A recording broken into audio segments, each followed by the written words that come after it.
Hello, everybody. This is a new series of TCAS talks, Truro Campus Archaeology and Heritage Society talks. This evening we have Ben Sumpter speaking on Cornish mines, exploration of the mines, photography, and the history of these caverns, I guess. Ben is the co-owner of Cornwall Underground Adventures and is a Cornish mining historian. I don't know if you have anything else to add to that, Ben, regarding the mining historian aspects. I think that's a really good summary, and thanks for the introduction, Ryan. It's an absolute pleasure to be talking for you today. My background is a strange one, and perhaps it's one for another day. But all of this started my fascination in this subject. It started off with me actually caving, essentially, caving and mine exploring in Cornwall, and from there, I guess that's where the candle was lit, and it's never gone out since. But yeah, if we're ready, folks, I can make a start. Yeah, it's amazing to have you. Please, yeah. I'll turn my camera off in a second. There we go. Okay, right. I'm ready to share my screen. Shall I go for it? Yep, go for it, Ben. Okay, right, folks. So if I here, oh, how do I get rid of this? There we go. Right. So, folks, it's a pleasure to be talking with you today, and again, thanks once again to Ryan for organising this. Now, my talk here, it's not the first time I'm presenting this. I actually had the pleasure of presenting this to some old friends at a university, the third age group, back in November. So this is hopefully the second run, and hopefully it benefits from the additional maturity. My talk is on exploration photography and history of Cornish mining. So really, I need to talk about a little bit about who I am first, because it's a strange mix. Exploration photography and history is quite separate. Well, archaeology as a discipline is exploration, really, in a sense, isn't it? We visit places, we research them, we learn about them. And certainly my approach to history is the same. And indeed, of course, the documentary process is integral to both of those. And that's where the photography comes in. This has been a lifelong passion for me that I've been doing for about 10 years now. And this talk represents some of the images and some of the techniques that I've been doing over the last 10 years to document the exploration that I've done. I'd also like, and really I'd like to explain and sort of justify, sort of exonerate myself from this strange fascination with the subject. I think it's genuinely important, and I think that hopefully after this talk, you will be fascinated at least in a cursory way, like myself too. So our itinerary for the day is in 3 parts, and I'd like to tell you about them here. Firstly, I'd like to talk to you about the history of mining. I'd like to then talk to you about exploration and photography, what I've been doing over the last 10 years, what's made me interested in the subject, and how I've actually documented it. After all, the underground is where the mines actually are. The engine houses that you see at surface, they're only supporting industry. What lies beneath ground? It's a hidden world. And finally, I'd like to offer some concluding remarks. Particularly, I'd like to mention my approach to historiography. What makes this interesting? Why I do it? And I'd like to tease a few areas of potential research that hopefully you might be interested in as archaeologists, and of course, talk about the future of mining. So let's jump. Where does mining start? This is a fascinating question. It's certainly the oldest question, and it's a question that we, in many ways, take for granted. Cornwall's always worked tin. But is this apocryphal? Should we expect more from our evidence? When does tin start? Well, it seems self-evident, doesn't it, that tin mining in Cornwall originates from the Bronze Age. Of course, bronze copper and tin. The two go together and you make this much harder, much more useful metal. The Chalcolithic, of course, was plagued by the fact that copper is too soft to be useful in war or indeed cutting stone, these sorts of things. Bronze create this additional hardness with only a very small amount of tin. Indeed, you can also do it with other materials. So when was Cornwall first working this? We can't take it for granted that it's always been working in Cornwall. Certainly there are a few questions with that, but we'll perhaps talk about that later on. Suffice to say that tin mining in Cornwall is very, very old, but there's still lots of questions that need answering. I'd like to start, however, from a historian's perspective with this, something on sources per se, and this is perhaps something that's going to be expanded very much so with modern archaeology. I'd like to start with the Hellenistic, that's to say the classical antiquity. This is where Cornwall, this is where Britain, the actual whole islands that we sit in here, are shrouded in darkness, and they emerge out of the mists of time at a very specific point. And this starts with the Greeks. This is fascinating. So we're going to start off with some of the oldest of the British Isles and to Cornwall. Some of the oldest references, well, they start off talking about Albion. They talk about the Cassiterides. It's a very interesting point here. Of course, the ore of tin, the thing that we smelt to actually create the tin, it's not called tin at all. The Latin is, of course, stannum. It's actually called cassiterite. That's an odd name, isn't it? Well, it's actually Greek in origin. So that tells you a lot about the people that are actually interested in this material. And of course, well, the real question is, where are the Cassiterides? The earliest references to the Cassiterides date from the 5th century BC in the works of historian Herodotus. And Herodotus is amazing. The Greek conception of history, of course, is that history is total. History is everything that is present and that is past. It is the journey from the past to the present and everything around us. It's geography, it's physics, it's chemistry, it's alchemy, it's all these sorts of things blended together into an understanding of the world. And Herodotus does this. He says, where are we getting our tin? Because of course, tin is important, you know, for the power struggles of the Mediterranean. You of course have the southern Mediterranean dominate the power of the region from the early part of the first millennium BC, and right the way through to the 3rd and 4th century. However, and we turn to another very, very important historian, political historian in this case, Polybius.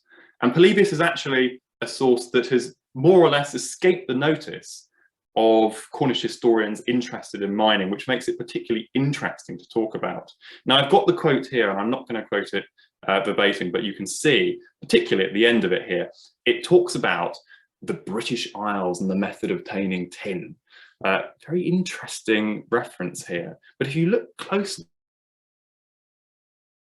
in between it means that he didn't visit it, doesn't visit the place, but there is an association.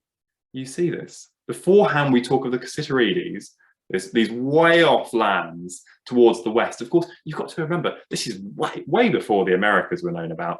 Britain and Ireland were the ends of the world as it was known. This is an amazing psychology to have. And of course, the Cassiterides perhaps represent this sort of far away, distant land. But by the time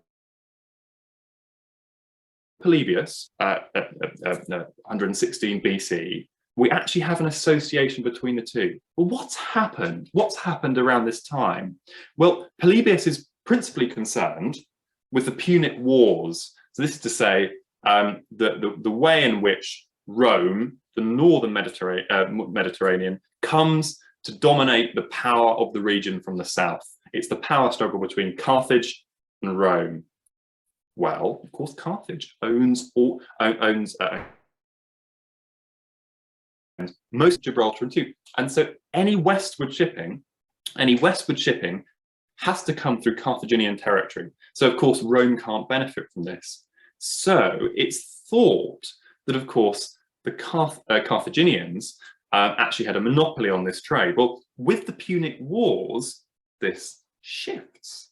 Of course, we have very little Carthaginian literature, so we know very little about their society besides archaeology. This is perhaps why we know so little about tin mining, Western Isles, where we are now at this early stage. But of course, they emerge, of course, when the Punic Wars end and Rome starts to dominate. This is the period that we can investigate. This is classical antiquity, and it tells us a lot about tin mining at this time. Who are the main people that we need to talk about here? So these are much more commonly mentioned sources, and indeed they all tell us something about where we are today. I'd like to break this down into three different groups. First, of course, Strabo, Timaeus, and Diodorus Siculus. Later, I'd like to talk about Caesar and Claudius, and of course, I'd like to talk about Diodorus and Ptolemy as well. Well, what does Strabo say? Well, Strabo talks about where tin comes from. He's talking, you know, around the sort of same time as Caesar here, and he's saying, well, they come from the British Isles, and he even gives this wonderful description of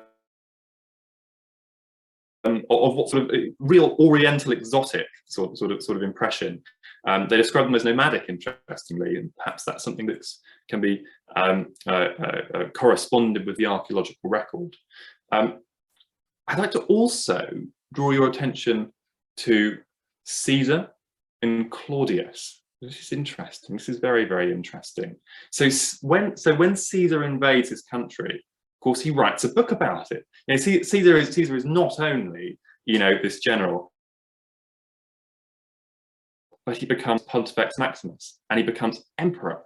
This is when Rome goes from the Republic to the empire under this man. And so everything he does has a political reason. About the invasion that he makes, and it is an invasion. It's more like a summer camp. He goes across for a few days, doesn't really accomplish an awful lot, and comes back. He does it again, marginally more successfully, but not so much. Caesar, however, writes a book about it, De Bello Gallico, the Gallic War, and in it he talks about his reasons for conquering Britain. Well, one of the reasons was he had just conquered Gaul, and of course, over in Britain, they are still poses a security risk for that region, which is quite a long way from Rome. The other reason, of course, is its riches. This is a very easy point to make to the Roman Senate, and he does so very, very well. He talks about what minerals there are in Britain, how they're being worked, and where they are. And what's very interesting is that he can accurately tell you where gold comes from, where copper comes from, where iron comes from. But he says tin, well, that comes from a second. Well, that's not where tin comes from. Tin's only found in these two counties, Devon, or what we know now today to be Devon and Cornwall. So something's not quite right with tin over here. What's going on? Well, at the time, the other tin mines in Europe were principally concerned with the Iberian Peninsula, which is Spain and Portugal, and of course Brittany as well.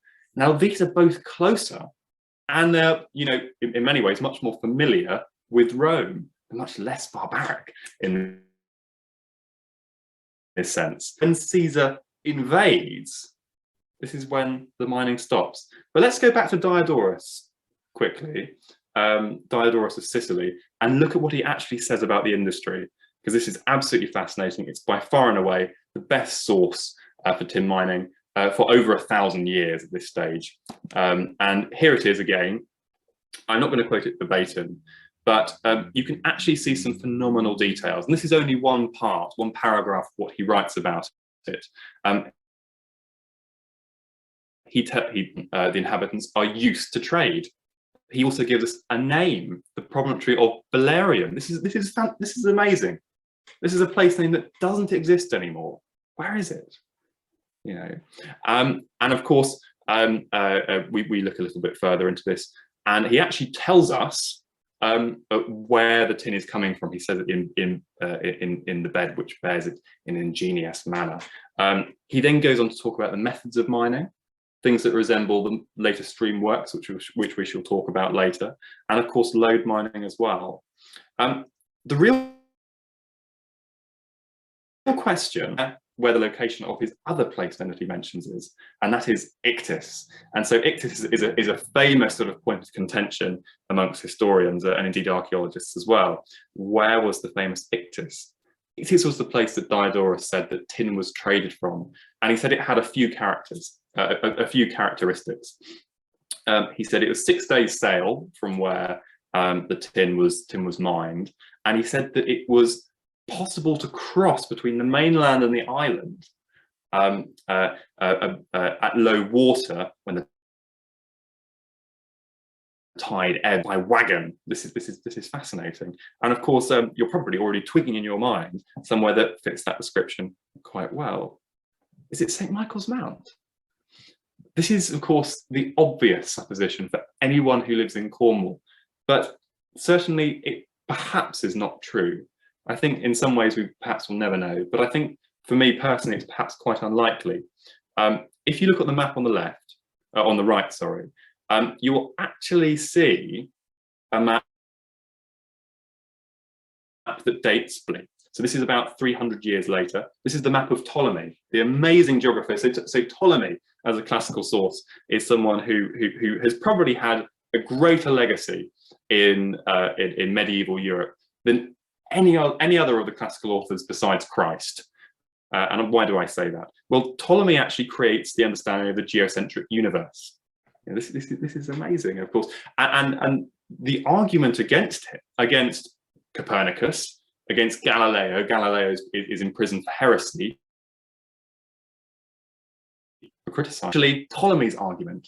And so the Catholic Church here goes, we're not listening to you, Copernicus, not listening to you, Galileo. We're listening to Ptolemy, a source from almost over 1,000 years prior. This is fascinating. The only thing that changes that is Newton when he publishes in the latter part of the 17th century. So Ptolemy is an amazing source, but his principal concern is geography, great geographer, and he produces the map that you see on the right. This isn't a Roman map, it's a Renaissance copy. But what it does is that he did record. And as you can see, it resembles the British Isles pretty damn well, actually. But let's draw our attention to Cornwall, because you can actually see at the bottom, and perhaps if this is a bit low resolution, you can find this map on the British Library website if you type in Ptolemy's map. It's a very famous document. And actually it names these two places. It names the Lizard Point, the most southerly point, as Ocrinum Promontorium, which means essentially country that you can't land a boat on easily, which is actually the root of the word of the name lizard today, which is fascinating. Perhaps fluke of coincidence, perhaps something that survived. But even more fascinating, he mentions Land's End as Promontorium Bellarium. So this is what we're talking about over here. We've got the Diodorus account, we've got Ptolemy's map, and they both correspond. This is a place name, now lost to us, that appears twice in classical antiquity. Something amazing, something to move on. What happens with all of this? Because tin is being worked. It's totally unequivocal in the Diodorus's time, but by Caesar's time, something's not quite right. It's not quite going on. Things aren't quite understood. Perhaps the mines in Spain or Brittany took over. Certainly, that would be quite typical under Roman imperial and colonial policy, that you would favour mines of one district over another. Perhaps, certainly, if we look at the history of pewter, we know that pewter is very fashionable in the third and fourth centuries AD, and so obviously tin was worked. Tin was worked, perhaps not to the degree that we often credit it for. So, what happens after the Romans? Does it continue? Well, there's not an awful lot of evidence for it continuing. This is interesting, right? You know, because you have this industry, it's blossoming, lots is written about it, and then nothing. Is this typical of the Dark Ages, or has something really changed? Well, this is the great question. I've written here: cottage industry or temporary hiatus.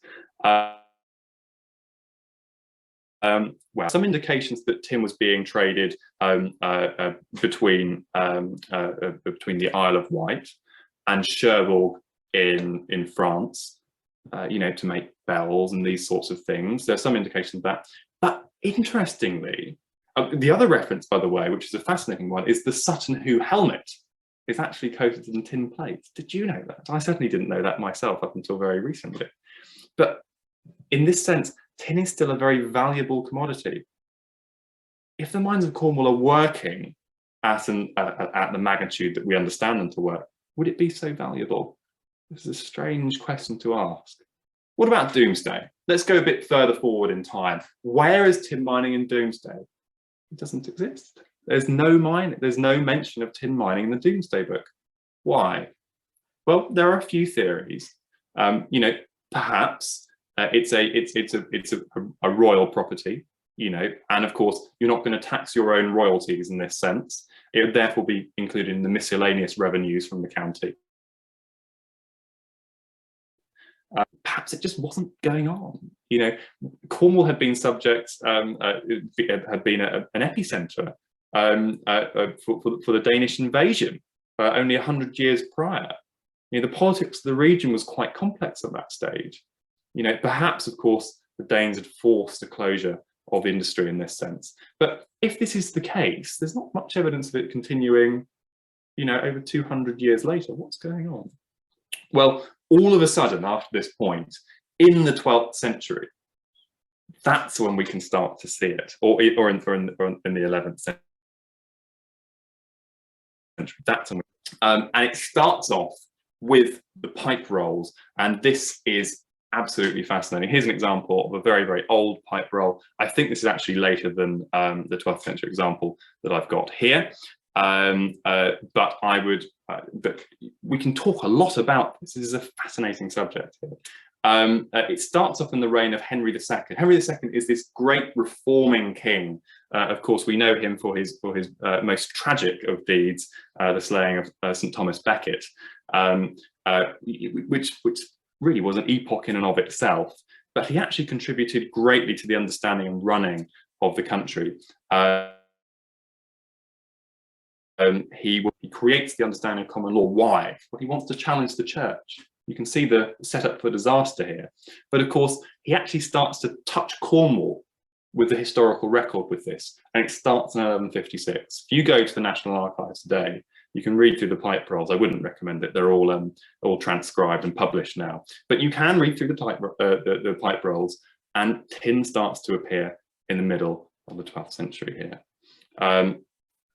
Things get fascinating after this, utterly fascinating. What happens with the English monarchy? Well, things sort of lurch from backwards and forwards. You know, you have good kings, you have bad kings, you have absentee kings. Richard I goes on crusade. You know, we're talking the end of the 12th century here. And, well, crusades are expensive. They're very expensive. How do you pay for it? You need to make more revenue. And of course, the subsidy comes in the form of the stannaries.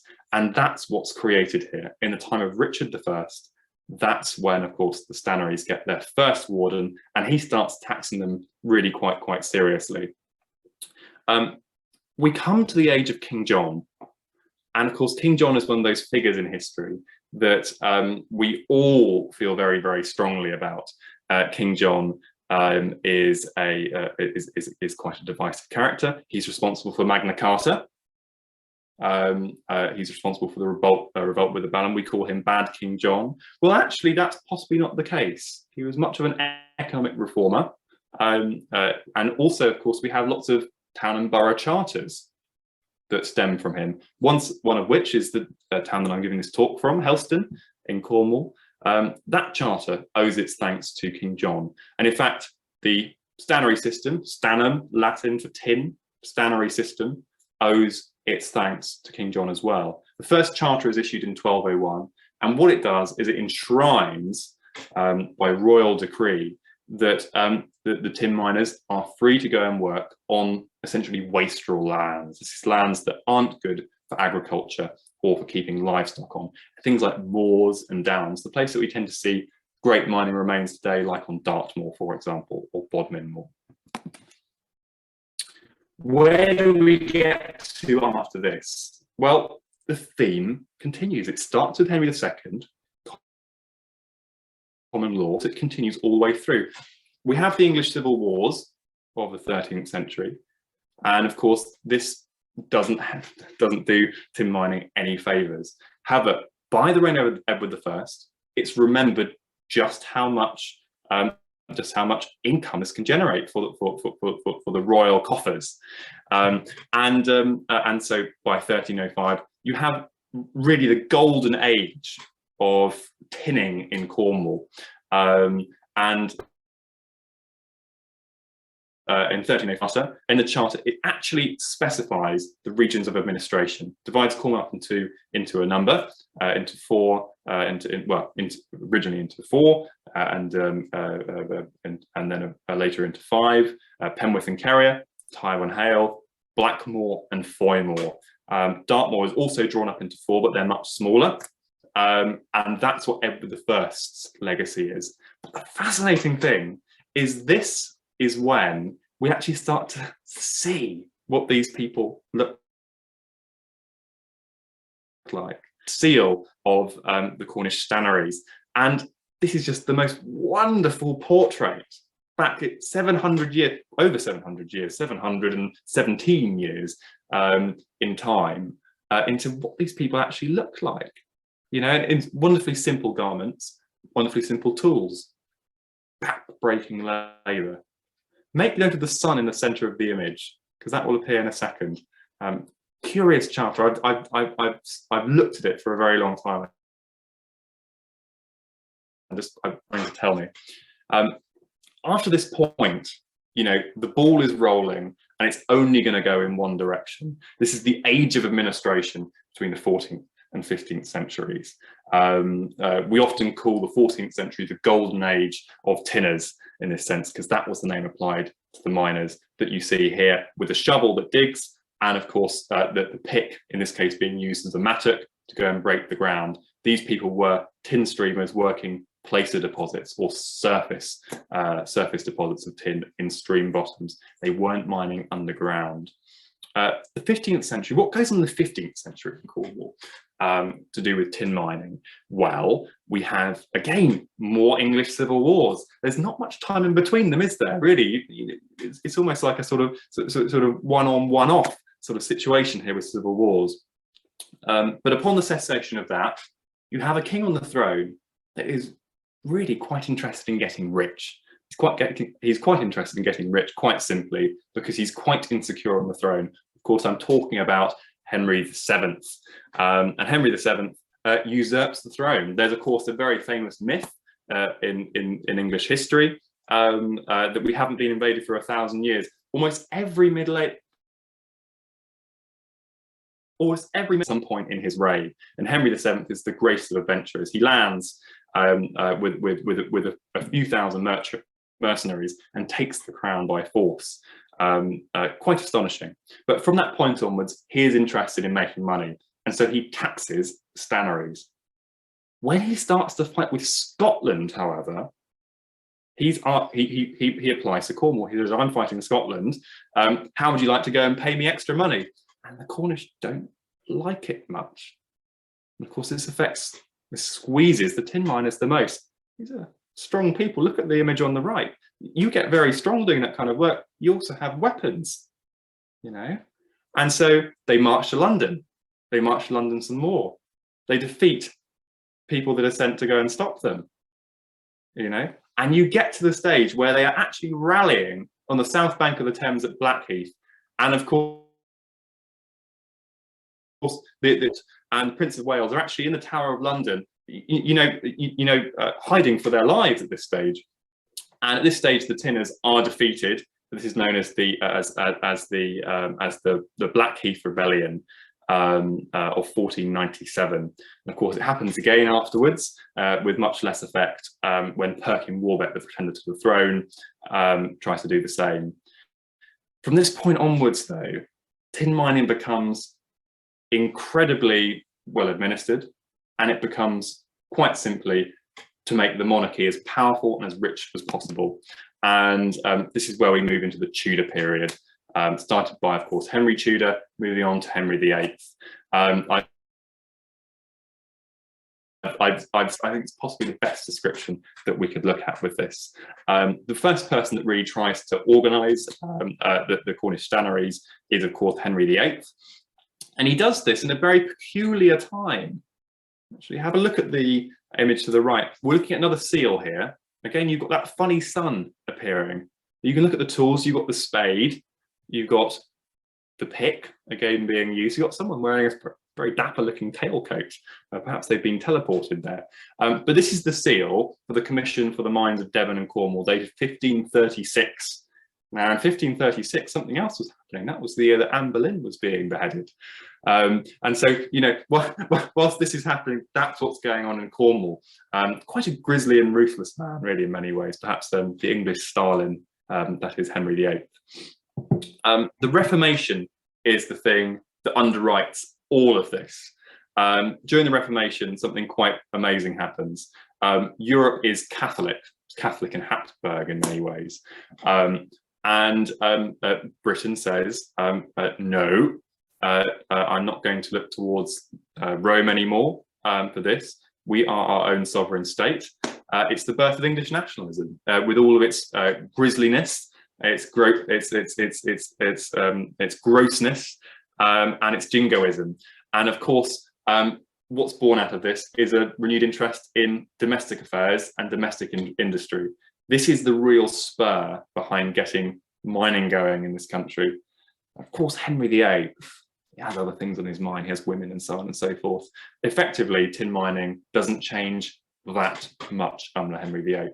As with many things in the Tudors, it's actually left to Elizabeth I to really go and make a dent in these things. And under Elizabeth, you have an amazing series of events occur. Of course, she's a queen, she's a monarch who really knew how to delegate. She really knew how to run the country. And what she does is she sets up the Society of Mines Royal, a bit like the Commission for the Mines of Devon and Cornwall, but a lot more grandiose, you know, a bit more royal, as the name implies. There's two companies that she creates by letters patent. That's her own private will, and she goes and styles these Society of Mines Royal and the Society of Mineral and Battery Works. And these are companies that have a monopoly on smelting copper, lead, gold, silver, these sorts of metals. The one thing they don't touch is tin, and so on and so forth. Been beforehand, well, they haven't really been worked to a great extent. You know, this is the first time when copper starts to take the stage. Certainly in Cornwall, it previously been worked in Wales at times, but this is the time when it's first renewed for a very, very long time here. And she does this by creating this duopoly of these two companies. We have a lot of records from this period, and it's an area that I'm studying. So I've left here on this slide a map that's actually written by Queen Elizabeth's most important confidant and minister, William Cecil. And so he's actually written this in his own hand. This map comes from the collection at Hatfield House. And you can see very quickly, if you look closely, there's some strange spellings. Well, these are Roman. This is Latin spellings over here. It's actually taken from Ptolemy's map that we discussed earlier. And if you look closely enough, he's actually taken both Ptolemy's names and the English names. So why is this? Well, they had Cornwall made at this stage. The map that covered Cornwall at this stage in that resolution for well over 1,000 years. This is why they call it the Renaissance. You know, if we look back 1,000 years in time at this stage to understand even our own realm. This is fascinating. But if you look very closely, it has a few marks on there, little crosses. I'd advise you to go and look at this map more closely. if you ever do visit Hatfield, because the crosses actually are the locations of mines that the Mines Royal was working. Very, very interested, royal controlled from the top down. In the 17th century, of course, we have more civil wars. Didn't take long to start again. And of course, this unrest is not useful at all for the tin mine. It continues, but at a lesser stage. At one stage, actually, of course, once Cromwell actually finally subdues Cornwall, famously, he actually there was the battle on Wadebridge, at which stage the parish priest, quite grisly really, was cut into quarters. Utterly unspeakable. Think about that next time you go across the bridge. And of course, he camped at Castle and Dinas up near St. Column. After he subdues the Cornish, the tin miners, they have to actually write these oaths of allegiance to him, and they survive. Very poorly written, quite clearly coerced, but it doesn't last long. The Commonwealth ends quite quickly, and that gives birth to an amazing age. Because this country, Britain, is home to some incredible inventions. What's going on? What's going on here? Well, what happens is the monopolies end, the royal control ends, and you start to have private enterprise. You start to have meritocratic allocation of money and resources. Where do we get this from? Well, some people think it's perhaps from the Dutch. Of course, we're at war with them whilst we're Catholic. You know, as soon as we realise that there's probably more to be gained by trading with them, we actually seem to learn quite a lot about ourselves. And of course, this country is transformed. Newcomen invents a steam engine in Devon, and of course, very, very quickly, you have the introduction of explosive blasting. It comes over from Germany, but is used very much so in Somerset. It comes to Cornwall about 1670. And this is the age when things really start to change. This is why it's called the Industrial Revolution. At one stage, labour was deficit. The thing that limited your works was the amount of men that you could use to work it. Now, with the advent of machines, labour is no longer deficit, it's now surplus. It's that change, that undeniable change, that is why it's called the Industrial Revolution. And the scale is just radically different. Look at the diagram on the right-hand side here. This is so different to the view of those picks and shovels with blokes in one-piece garments over here. Look at the depth. Look about the technology that's involved. This is actually a real drawing. It's from the 1780s, and it actually corresponds with the area just beneath or just next to the council buildings in Camborne, believe it or not. It's Dulcoath Mine. Strange name. So mining throughout the 18th century, of course, is very well portrayed in many ways, actually, in Winston Graham's Poldark books. And indeed, it's an area that you can quite readily research in the archives. So mining, what's happening at this stage? Well, it goes through ebbs and flows, very much so. It depends very much so on the mineral output from Wales. And when Wales is working, Cornwall tends to be outshone by that. However, with new methods of administration and management, we get to a stage where, by the 1860s and 70s, Cornwall is absolutely leading the country, unequivocally. The fantastic research by Roger Burt in the 1980s has shown this from a quantitative perspective. But in many ways, it's also leading the world. It's leading the world, you know. And of course, with the Cornish diaspora, when people start to emigrate, of course, overpopulation at this time, people move abroad. That knowledge is then taken away. Cornwall leads the mining world. One example of this is Camborne School of Mines. However, also at this stage, we talked about time. You know, Cornwall coming out of the mists of time with the accounts of the classical writers. Well, for the very first time at the end of the 19th century, we actually get to see it with modern photography. We actually get to experience this in a really intimate way. And it's these images that I'm about to show you that have always fascinated me and have actually inspired me to recreate them. And I'd like to talk to you about the photographic process that I've used to do that. Now, I've taken quite a lot of time to extol the history here, so I'm probably going to gloss through these quite quickly, so forgive my brevity in that capacity. So on the left here, you have two images that date from the 1890s. These are taken by a photographer called J.C. Burroughs. And Burroughs is, of course, using chemical plate photography. This is silver chloride. This is chemistry lesson over here. But of course, deep underground, there's no light there. Look at what the men are wearing. They're each wearing a candle. So well, he's actually used another chemical process. He's burnt magnesium powder or magnesium flares. And that gives this beautiful, beautiful bright light that's necessary to go and light these up. Now, what I'd like to do in two ways here. I'd like to show you, first of all, the amazing remains of Cornish mining underground. Remember, the mines that we typically tend to associate, what we tend to associate with mining are those engine houses. They're not, you know, they're the exhaust pipe of the mine in this sense. The actual mine itself is beneath the ground and it's still there. This is the archaeology of mining. It's all that remains of this amazing industry. And you record that, you can very quickly see why J.C. Burroughs was drawn to photograph this, what was so impressive to the world about this at the time. And so I'd like to talk to you about the images on the left, and of course, my attempts to recreate them with my own exploration that I've done over the last 10 years, like you can see on the right. So this is a quick snapshot of my progress. The left is Rosevale Mine. The middle is a mine called Great Work, which is again of great antiquity.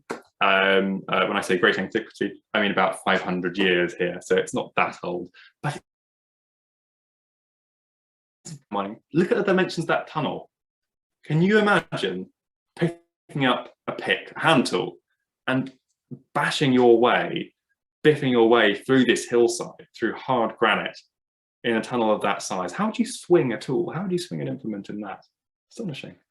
On the right is actually a mine of similar antiquity, and this is the mine where I'm very pleased to say that I work, and that this is Wheel Herman in St Just. So my techniques are very, very simple. I set the camera up on a tripod, and I set up the scene, and I do a long exposure, and during the long exposure, just like Burroughs did. And of course, the only difference for me is that my camera is digital. Now, what's fascinating about the flares, you can see this very clearly in this image.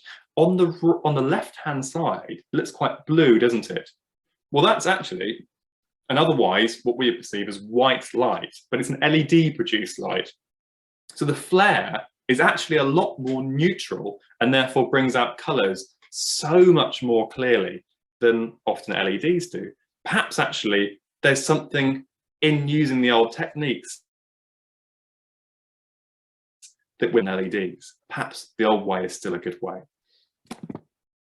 Comparison, it's the same techniques in this image, but it's 129 years apart. It gives me chills to think about. The image on the left is taken in Eastpool Mine, and the image on the right is taken in Virtuous Lady Mine. Virtuous Lady Mine is a reference to Queen Elizabeth, believe it or not. So again, of great antiquity. And of course, one's taken in 2021 in this case, and the other one is taken in 1893. Very interesting image on the left. This is I believe about 700 meters deep at this stage. The person sitting down on the left-hand side is actually one of the few women that's been photographed underground in Cornwall. Now, women did go underground in Cornwall, but they didn't work.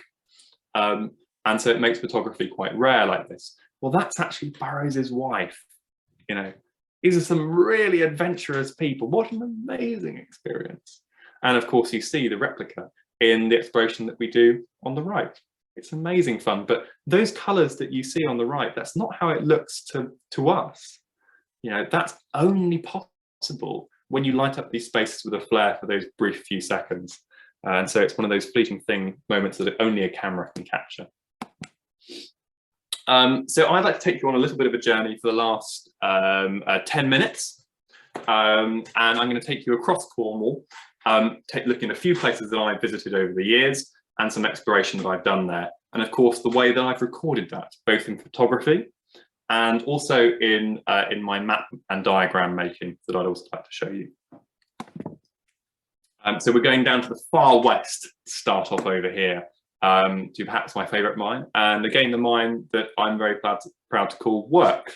It's quite an office to work in. But I run a business called Cornwall Underground Adventures, and in doing so, we actually visit this mine. The workings that you're seeing here, if you can very carefully point them out, you might mistake them for a sea cave in any other context. But actually, these are entirely man-made. They're gunnises or stopes. They're parts of the mineral vein that outcrop on the surface that have been worked from the top down. And you can see that very, very clearly on the left. And of course, the internal view deep inside the hill is presented on the right. These workings are over 500 years old. You can still get inside them.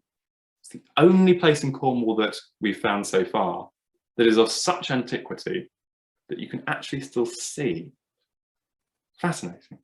Absolutely fascinating. And again, we're working on actually recording this archaeology and hopefully publishing it. It would obviously be a complement to Adam Sharp's work in the area with some just mining survey that he did in the 90s.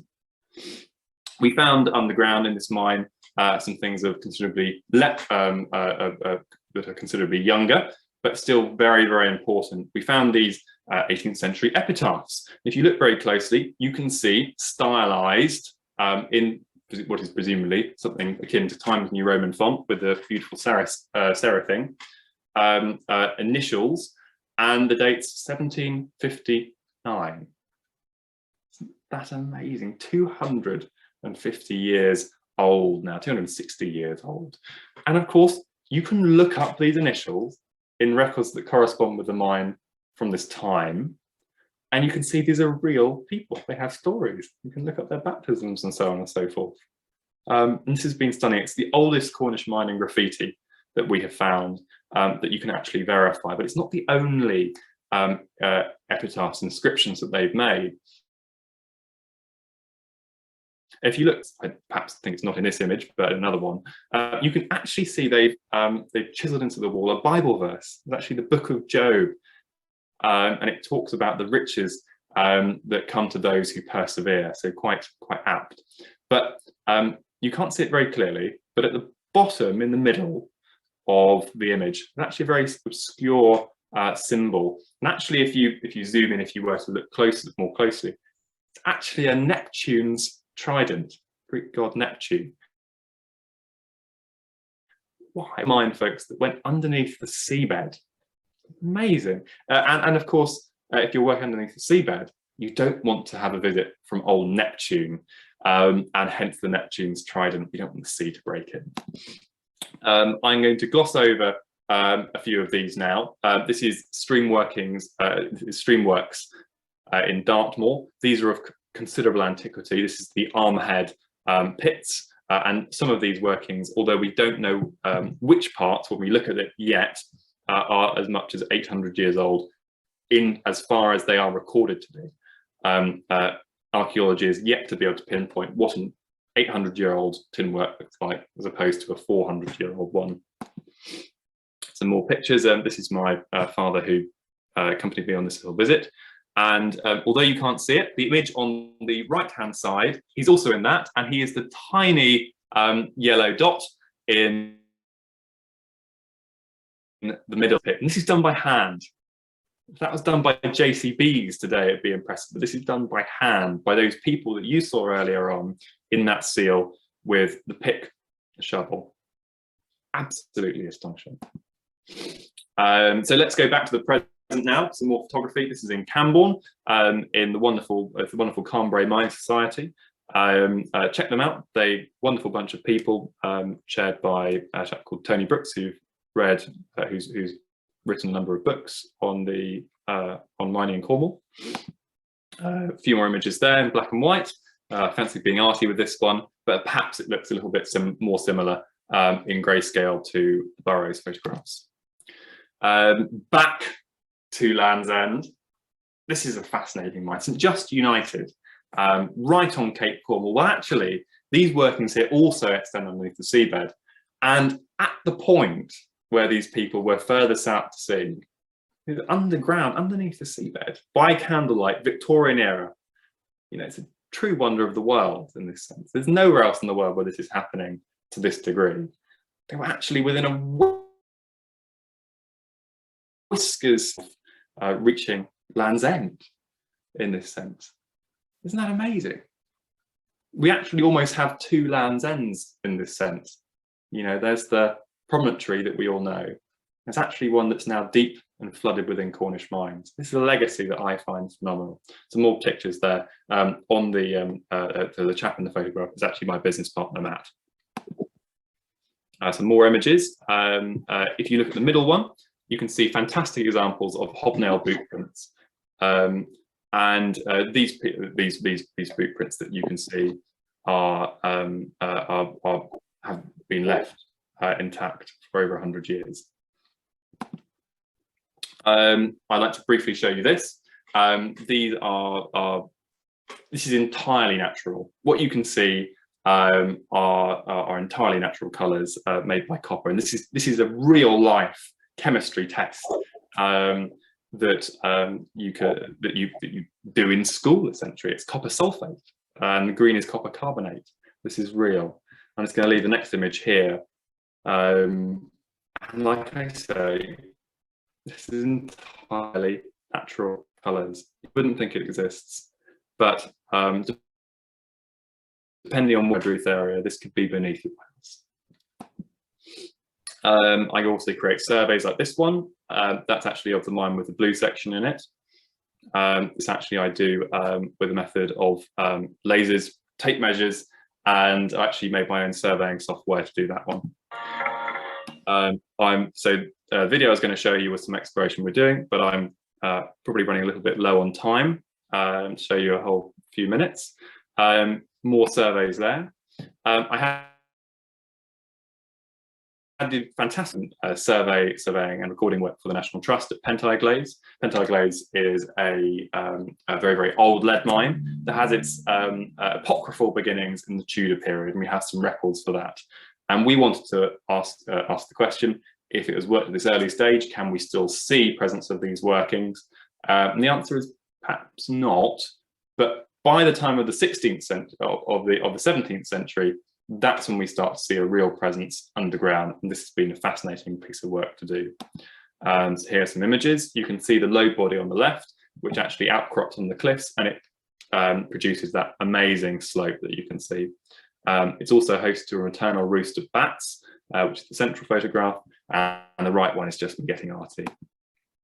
More pictures. You've got this incredible underground lake where the workings are the best part of 20 feet wide or more, and they're obviously flooded to sea level at this point where the workings drain naturally, and that's what you can see on the left-hand side. More images on the right, you can see that wonderful width, and indeed, of course, to access it, there's lots of brick work involved. We produced this map over here, and so this was the sum total of my work. There's about 1 kilometre's worth of passages that you can see here, but they're quite complex. You can see the flooded lake represented at the bottom on the right there. The entrance is on the cliffs on the left, and you work your way up, and the higher up you go, the older the workings get. You can see, of course, there's a lot of presence of that rubble marked in sort of a brown colour there. That's the evidence of this very, very old collapsing workings from the 17th century. So that's the end of the left is one of my photographs of that flooded lake, and on the right is me, so that's the person that's speaking. In conclusion, why is Cornish mining so interesting? If it is interesting, well, I think that perhaps it is interesting for one particular reason, perhaps more so than anything.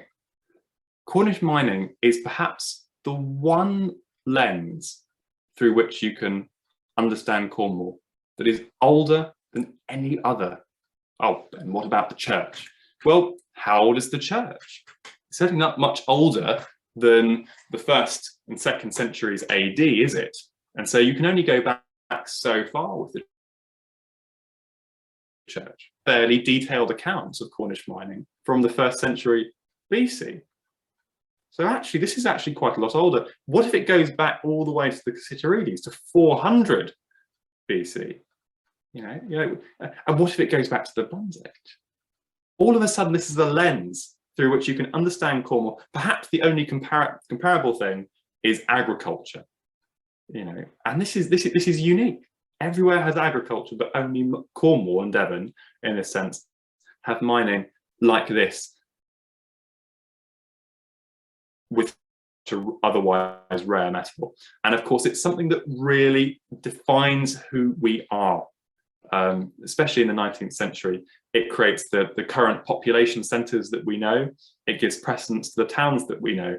It's the one thing that can teach you perhaps more about Cornish identity than anything else from that perspective of continuity of antiquity.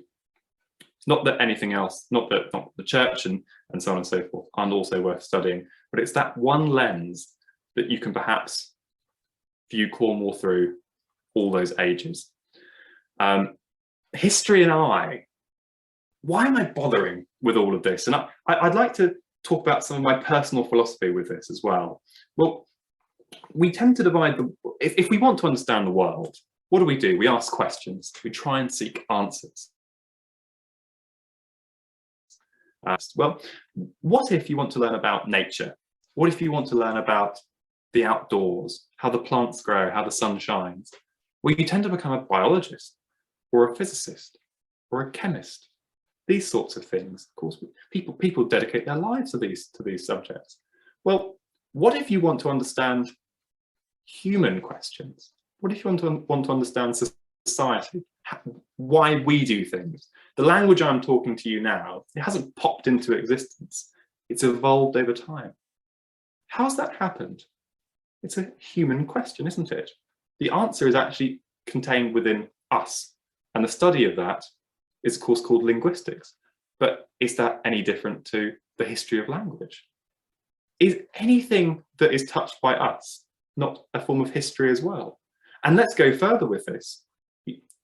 Are the best mathematicians not people that understand their forebearers, how research has come to be? History is a subject of everything. In France, they had the concept of histoire totale, total history. And of course, the Greeks understood this better than anyone else. The Greeks, their histories incorporated geography, geology, metallurgy, alchemy, chemistry. They incorporated politics. They incorporated everything they understood about the world. And that's what history is. It's the greatest and deepest understanding of everything you do. And every subject that you can ever be interested in studying benefits from an understanding of how it came to be. That's why history is so important for me. And to go even further, it's not the study of the past at all, because what I've just said, the talk that I've just given, that's also in the past now, including the words that I've just spoken. Is there any distinction between the past and the present at all? Without history, we have no sense of the here and now. History is the study of everything. Is there a future of mining in Cornwall? Perhaps that's a talk for another day. Further research, there's lots going on. I'm certainly involved with a number of projects. I'm certainly doing a lot of research of my own. On the left, you have an example of some research I've been doing into the actual layout and location of mining features. That's principally mining mine shafts, mine adits, that's tunnels. And of course, the drainage levels that you can see are mapped in blue. This is the Great County Adit, if you've ever heard of it, in the St Day, Chasewater and Red Roof area. It's the longest single tunnel in Cornwall, and it's well over 60 miles long, which is ongoing and should hopefully be published at some point soon. So watch this space. You can use mining as a lens to understand social history in Cornwall as well, if this is your inclination. I'd like to draw attention to St Agnes for one, it's such an example. If I showed you a picture of a black rectangle with a white cross on it, absolutely everyone can tell me what it is. It's the Cornish flag. It's the standard of St Piran. Where does it come from? Why is St Piran our saint? These are big questions. There are the best part, I believe, 2 parishes in this county dedicated to St Piran. There's much better contenders. What about St Petroc, for example? Why is he not our patron? Well, it all starts with, to be quite frank, coincidence. In St Agnes, the miners are very, very pious. They're superstitious even, and of course, near them, St Agnes is immediately adjacent to Perran Porth, St Piran in the Sands, and the miners they take this tradition and they make them their patron saint. Makes him their patron saint, and from there it's then taken. And the work of Nicholas Orme, the ecclesiastical historian, has demonstrated this. From there, it then gets adopted as the saint for the whole county. This is fascinating because it's not a terrible antiquity at all. The earliest that we have been seeing the Cornish standard, and indeed the earliest that we have been seeing St Piran as our patron saint, is from the end of the 18th century and the early 19th century. And mining is the thing that brings that about. In a sense, mining is the defining characteristic of Cornwall in our regional identity in that respect. So that's the end of my talk. Folks, thanks for listening. We've gone a little bit over time, so thanks for bearing with me. Thanks for your patience. And I'm going to stop sharing my screen. And any questions, please do ask. That was amazing, Ben. Your passion for the subject is infectious. That was incredible. You're welcome. Yes, so questions, everyone. So I think I'll start with a question first. So the photography, I was surprised that I thought it would be more the history side that would bring me more into because I'd never really got into sort of mining history or anything like that, and it wasn't I was expecting it was the history, your brief history to sort of get me into it, but instead it was the photography that really like brought it home, like actually seeing people in those Tudor mines, and also the sheer scale that all that recorded, incredible, like when it was like that, those sections. Yeah, I was wondering what the photos that you were taking, what sort of depth were you taking it from? Was it like the 700-meter mark, or what's the deepest ones you went to? Sorry, it's a bit of a ridiculous question, but no, not in the slightest. It's a really good question, in fact. And the honest answer is we are dictated in Cornwall how deep we can go by sea level. There's no point in Cornwall that's anywhere near that height, sadly. And of course, the water table rests quite firmly at sea level in Cornwall. And so the deepest that we will ever take those photographs is the depth between the surface and sea level. The photographs that you saw, they would rarely be more than 50, 60 meters. This is what we're talking. okay. The underground photography from the 1890s that you saw, the reason it is of that staggering depth is, of course, because they're pumping. And the engines they use to pump, the steam engines, are quite astonishing pieces of kit. Okay. So I know in some caving things they do like scuba diving or anything like that. Is that an aspect to modern, I guess, mine caving? Oh, massively. And if my talk today was about methods of mine exploration and cave diving, that would be an amazing talk to give. But that's just an astonishing area. They call it technical diving, technical cave diving, and people will actually develop the needs specifically for cave diving and mine exploring. But to go back to your original question of the 700-meter mark, there's no way that you can reach that depth currently. Perhaps that will change in the future. Certainly, there's been talks of mini submersibles. They also have these essentially sort of exoskeleton deep sea diving suits, which can go to that depth as well. I'm not sure I'd want to go into a mine with them. But of course, the future of mining, this is something I didn't touch upon. If they do start reworking these mines, those areas will become dry once again. And I tell you what an amazing project it would be to go and rediscover those locations and re-photograph them with modern equipment, just like the photographs that you saw from me today. Imagine if that was recreated. What an astonishing! And this could happen. This could happen during our lifetimes if these mines rework. But I wouldn't hold my breath. I think they're unlikely to in certainly the next few years. Yeah, amazing. That would be incredible to see. Does anyone else have any questions they would like to pipe in with? I've kind of got a question that leads on from your last point. And it's, what do you feel about the relationship between obviously protecting that geo-heritage and then also new possibilities of those old mine shafts, adits, whatever there is being utilised for whatever they feel will be good now? So I definitely wouldn't claim to be an archaeologist, but I would claim to be an appreciator of archaeology. And in that sense, I think that we would probably employ the same principles that modern archaeologists employ with watching briefs, for example, during excavations. Like I know Ryan was present and did some work on the A30 developments up at Mitchell. You know, an amazing Bronze Age burial mound. The road still gets built, right? You know, and this is the trouble. It would be lovely to leave these things here in perpetuity, but life moves on. And archaeology, in this sense, is the great facilitator by recording, by mapping, by writing up.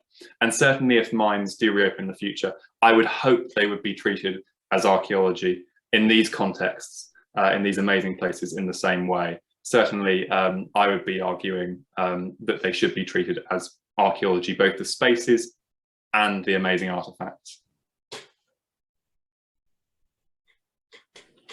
No, that's so interesting, thank you. No worries. Anyone else would like to? Oh, Joel, go on. Hello.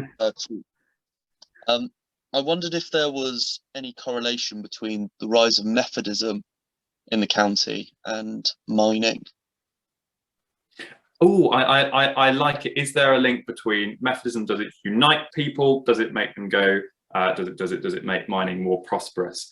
The honest answer is I'm not terribly sure with this. I think Methodism comes into frankly fertile ground.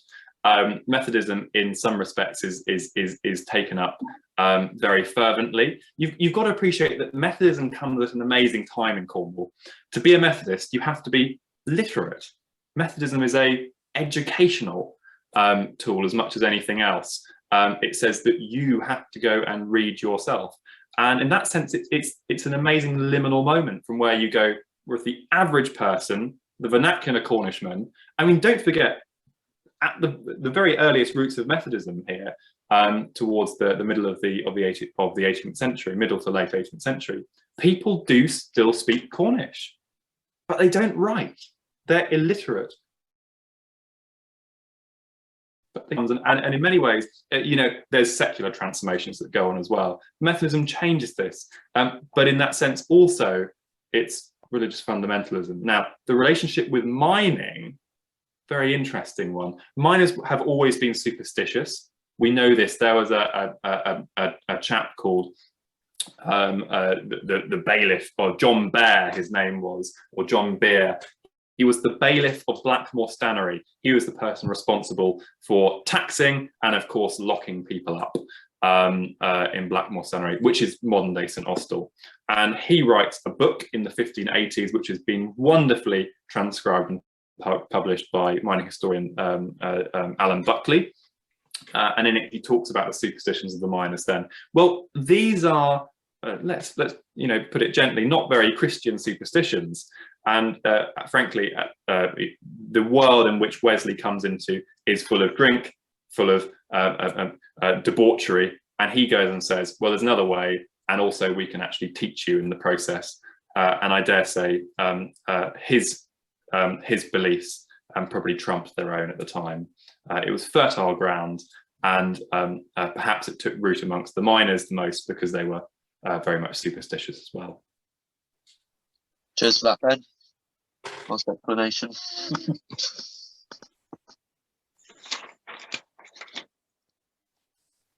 Excellent. Michael, go on. Yeah, can you hear me now? Sorry. Yeah. Oh, Sorry, Michael, I reckon I knew I recognised you. I had a major meltdown with my laptop and it still shat itself, which is crazy. So Ben, I miss you at the petrol pumps very much. I miss you as well. When did you stop coming? Look, when I've got a job as a teaching assistant at Red Roof School, so I had to stop. Okay. I miss our chats, and I did not know it was you, and it was with great joy that I realised it was you. And thank you very much for this chat. So the legacy of mining is so deep in Cornwall, and that's not a pun. That's I should rephrase that. Really, that's a terrible line. The layering of history in Cornwall. That contact with the outside world that Cornwall exclusively had because of the tin mining that the rest of Britain might not have had. And you may have already answered that by saying they're not very literate, you know. But do we have any foreign other records of trade with Cornwall? We do, and this is. I'm so glad you asked that question because it is a fascinating question, and it's one of those questions that you can answer on a surface level. I can repeat the current understanding, and I can also pose questions that don't currently have an answer. So this is actually a field of further study. What do we know about the trade of tin? Well, tin is traded.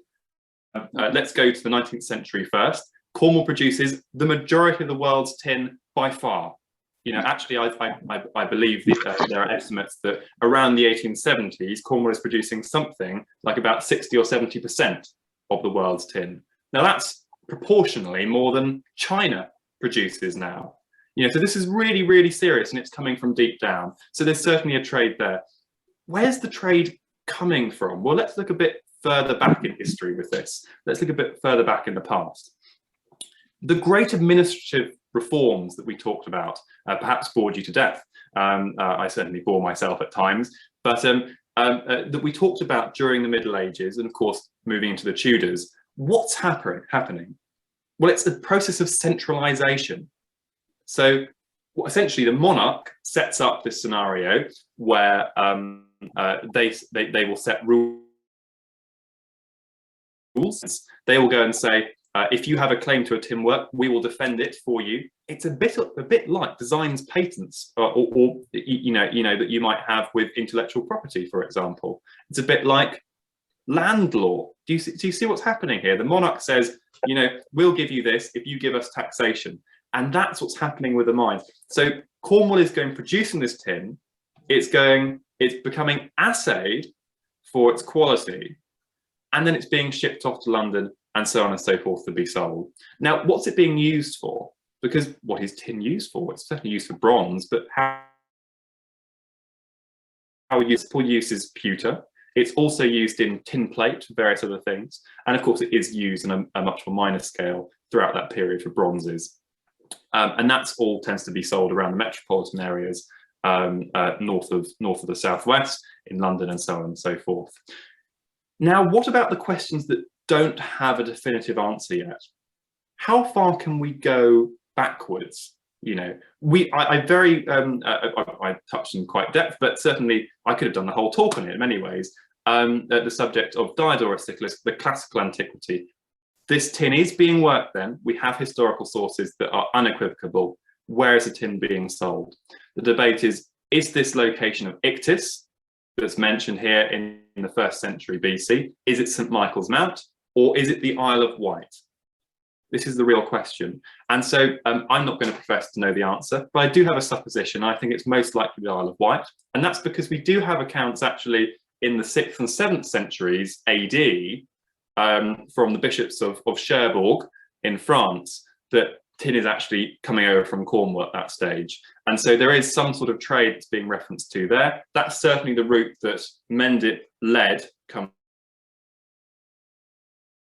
the occupation actually of Vespasian in the Roman period, and so certainly trade tin is coming across at that stage. It's going across the Mediterranean.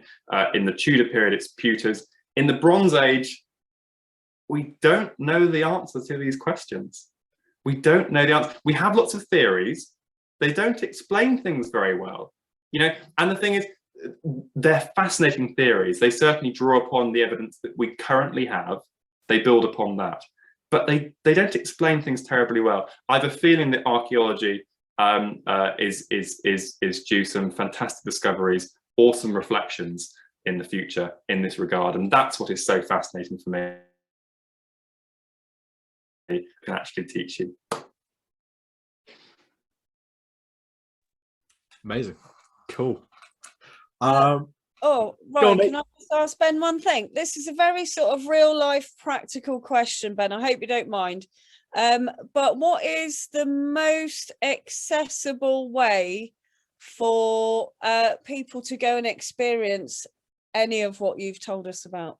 Do we all have to be okay about squeezing into really small spaces to experience it, or is there another way? Or other places where we can go and see it for ourselves? I've tickled your interest. You must be mad. Well, I'll just confess that we have an outdoor learning company. We work with lots of groups of children outside, and we like to bring in as much kind of history and heritage and other things as possible. And this has been absolutely fascinating. So I'm just wondering if it's even something that we could access with a group of children. It's a fascinating question. And for me, like, I would have been fascinated by this, not so much by the history side of things, that's come later in my life, but certainly by the physicality of this, the hidden world that exists beneath our feet. I don't know where you are now, but if you are in an area like Camborne or Redruth, this is... we are right next door to Castle and Dyness. Oh, wow. So do you know much about the Castle and Dyness mine? Not much. We only recently, we're more aware of the sort of Iron Age aspects of it, and we're only recently aware of the mining. And the Commonwealth and the Civil War era occupation as well. Castle and Dyness is an amazing area, and of course the mining there, it's another dimension to the landscape. Why do people go flying? Why do people go hang gliding or base? It increases your world, doesn't it? It means you can go in 3 dimensions all of a sudden. Well, actually, there's a 3rd dimension down, or perhaps even a 4th dimension in Cornwall that's beneath this crust that we live our lives upon. Isn't that, I find that utterly phenomenal, to think that there is this dimension to the landscape that we can explore today. And of course, for me, I'm also fascinated from an academic perspective. How can you do that? Well, there's lots of places in Cornwall that you can do that. There's lots of places in the country that you can do that. There's places like, for example, Poldark Mine, which is okay. I certainly think they have a very, very interesting tour they do. There's also Giva Mine, which I think is very, very good. And of course, they have that wonderful mine site of Giva that gives you this snapshot into what the mining in Cornwall looked like during the 1980s. Fascinating history, which I never got to touch upon today, of what goes on in the 20th into the Cornish politics that we see today. And of course, how it develops into tourism and these sorts of things. Giva shows that in its microcosm at its last moments, which is fascinating. And they do an underground tour that lasts about an hour. I'm of course very, very biased myself, because I have my own mine that I run underground tours in, and I left it till last. Of course we do underground tours for kids aged 9 and upwards. But you can check that out on cornwallunderground.co.uk. I will post that link in the chat for the Cornwall Underground Mine. Thank you. It might be a bit late, but I did have a question. Is it all right if I say that? Yes, absolutely. Cool. I had a question more about the historiography of mining, about how this is such an integral part to Cornwall and everything about being Cornish, and yet there's so little taught about it. How has that happened? And is there anything that might explain that. I think that's a fascinating. You're breaking up a little bit, but I think I got your question. Why isn't, if Cornish mining is so important, why isn't it given more credit? You know, and I think that's a very interesting subject matter to touch upon. I think perhaps we really learn very little about local history at all. I think, to be quite honest with you, it's probably part of a broader problem of we're just not taught very good history, and kids aren't interested in history. Describe that I am interested in history. It explains the world as we live in it, you know, and it's the best way to approach any subject you want to study, whether it's maths or physics or society or politics, or indeed your local history of how your local region came to be, how people see themselves, how people think, what language they use. And history is taught as if it's a humanity. It's not, it's a science. It's evidence-based and you can learn with it. You can make predictions, you can understand things. And I think that the problem isn't so much with Cornwall. In that, had a teacher that I really love, actually. She's a very, very lovely person. But I think that history is approached in such a fundamentally wrong way when you think of it as a humanity and not as a science. So more broadly speaking, forget the classroom. Why is Cornish history not given more, Cornish mining not given more credit for the effect that it has? Well, it's not the only thing that affects Cornwall. It's certainly not the only thing. The church affects Cornwall, but the church affects a very broad area. You have to look very closely to find individual uniqueness in the church for that. There's not many things that define Cornwall separately. The language is also something, but you know, that's also a very checkered history. I think that Cornish mining has received scant attention, perhaps because it's something that you wouldn't assume has had such an effect. The people that tend to be interested in mining are industrial historians, you know, and it's a niche. And I've certainly given a talk on Cornish mining today, but this is one talk outside of Cornwall as a place. And I think that if Cornish mining wasn't viewed as such a niche industrial subject, I mean, this is what you guys are doing so well with archaeology. You're looking at mining as a means that you can understand a society from, you know, but this is very, very early on. You can actually use that throughout the whole of history to do more. Why is it not being credited more for the effect that I believe it has had? I think perhaps people just overlook it. There's not many people studying it, and the people that do study it from an industrial perspective. That's my hypothesis, but perhaps I just don't know.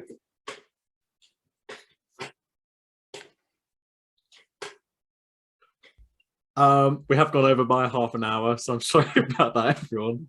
But you've been really good, Ben. I don't know if anyone has any more questions. Feel they want to pipe in, possibly. Just like to say thank you. It was really fascinating, and just like Ryan, your photographs recreating, you know, with the what's it, magnesium, am I right? Yeah, magnesium flares. Yeah, absolutely fascinating, just brilliant, and help to put the whole thing in context. Thank you. My pleasure, thank you. No, it's been really, really good fun to talk. And I think I might have said to Ryan earlier on, most of the time, if I try and talk very long, people tell me to shut up. So really, I should be very grateful for you guys for listening. So thank you once again. No, thank you. Obviously, so I'm coming from it, for this talk from a more geological perspective. That's what I'm studying. And it's very interesting to hear talking about mining in a historical and archaeological context, because I hear about mining day in, day out, and it's just not a thing. But like, obviously we'll have to do historical reviews, but we don't really go past the 18th century. That's, yeah. And yeah, just considering that like element of what I have to study is going to be quite valuable, I think. So thank you. You're welcome. And do you know, it's such a, you raised such a good point, actually, and I'm really grateful you said that, because I'm going to make a guilty confession right here. The honest truth to all of this is really boring, you know, and so and like I say with the deepest irony as somebody who's interested in it. And this is the funny thing, because it's so boring, it only appeals to a select group of people that have some personal fascination, maybe through work. They might be ex-miners themselves. Certainly you find a lot of mining historians in Cornwall are, or they tend to be associated in some other sort of way. But it has this effect. And the reason for why I'm so interested in it is because it's such a holistic lens, such a wonderful tool. And I think if you give people enough credit to go and say, well, it's not inherently interesting by itself, but actually, if you put text, if you talk about not what it is, but what it does, that's when it becomes fascinating. And this is, perhaps it's the same with geology for you. I'm not a geologist, but I find geology so fascinating because whenever I do listen to a geologist, they look at a landscape totally differently to I do. They can read it as if it were a book. They can see, of course, this had to come before that, and that comes there, and they can build up this story of how things happened. And well, is that not a description? The story of how we get here, the language that we're, the towns that we are sitting in now, the houses, indeed, the county that we're listening and giving this talk in. How does that come to be? Well, that is a question of history, and the one lens that you can view that history through that's longer than any others is Cornish tin mining, and that is why it's so important to me. Brilliant. I just want to say, you said you wouldn't consider yourself an archaeologist. All archaeology is the study of human remains, and I think you are definitely, I would definitely say you are an archaeologist. That is what you're doing through your work.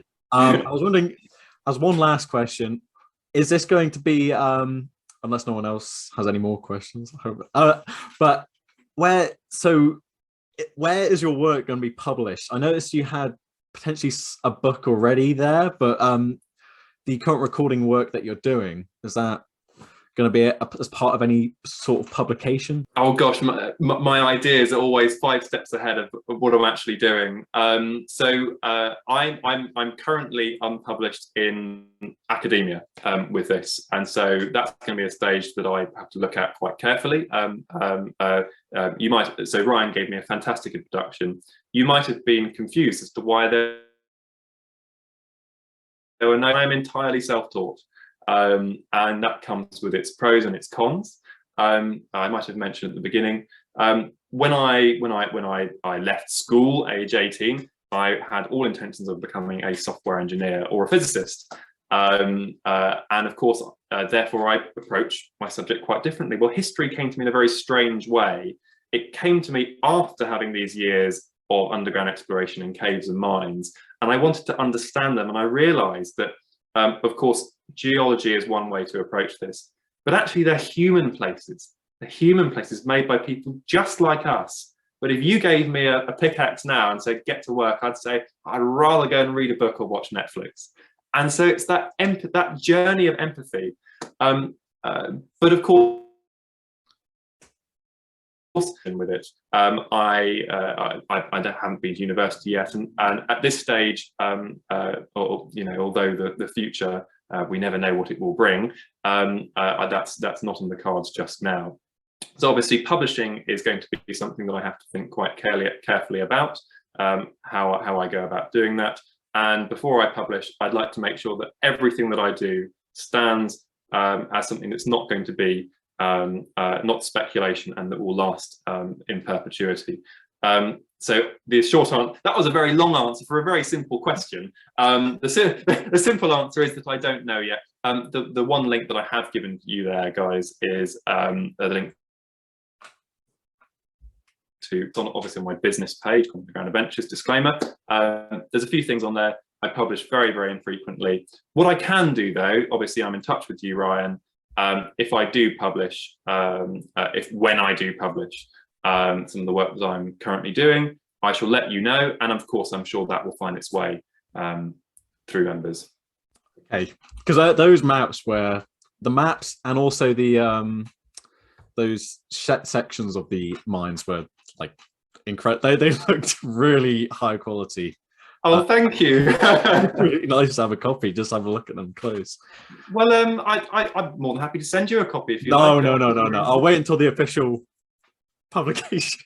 Well, do you know? I think the best thing you can do is just check that blog, because you know, my ideas are always 5 steps ahead above what I'm actually able to do or what I'm actually doing, and so they'll all be realised in time. Brilliant. Wonderful pleasure, and thanks once again for that. Thank you. Amazing. I will also, there is a bibliography to this. For some reason I can't send it in the chat. I have to do it through like OneDrive, which is a bit confusing. So I will, for anyone that's interested, I'll email it out. Yes, and it'll be on the Facebook page as well. Yes. Okay. Cool. Thank you very much, Ben. This was amazing. I'm going to stop recording now. And thank you everyone for watching after this in the future. Yeah.